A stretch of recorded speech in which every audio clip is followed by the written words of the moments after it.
You see life much as it was in ancient Egypt. Many of the same traditions, the same methods, even the same devices. I used to sit here as one of those two men, and in early at dawn, because we started early. You know, this is called tambour. There is some screw in it, and it brings the water from the canal to the land here. Small canals. It is prepared only for the small canals. How many hours would you sit there on that screw? Every shift is 2 hours. And we use not only to irrigate our land, but the work here, since the start, is collective. We don't have tambour for every farmer here. We have 6 or 7 only in the village. So we make a timetable, and then we start irrigating collectively all our land. Nubian villages up there on the cliffs. The Nubians are one of the 2 basic peoples who formed the population of ancient Egypt and modern Egypt, the others being the lighter-skinned Egyptians. You know, when you look at the fertility of the lower Nile Valley and then the harshness of the land here, one wonders, how have they survived for these thousands of years? You may be amazed to know, when we heightened the old dam, some of their villages were flooded, but they wouldn't leave their villages except when they found that they will be flooded. The rest, who are not flooded like these, they stayed here. And then one asks, how can they manage to live on such rocks only? Again, it is nature.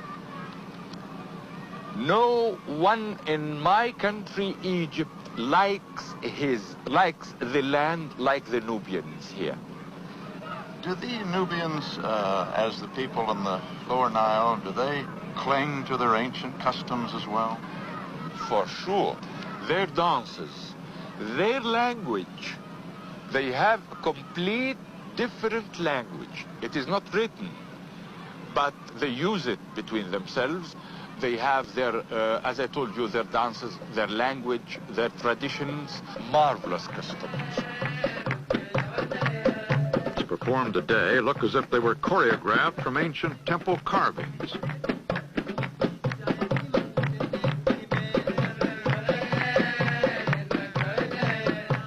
These young dancers have organized a troupe that performs for visitors in Aswan.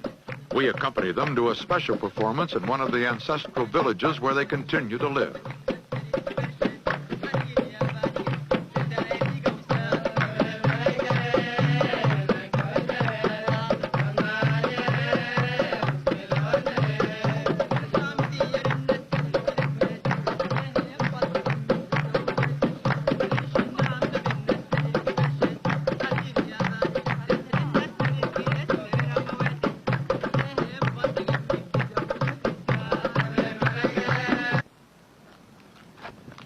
The Greek and the Roman period here really marked the beginning of Egypt's intensive contacts with the West.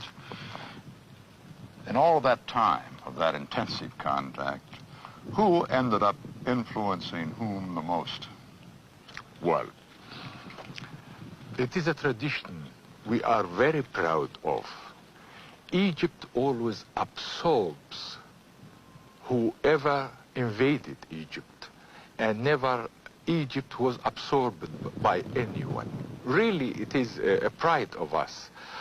Well, as you see, Egypt survived all those, Greeks and Romans, this fine architecture, this fine civilization, this fine monuments shows who survived the other.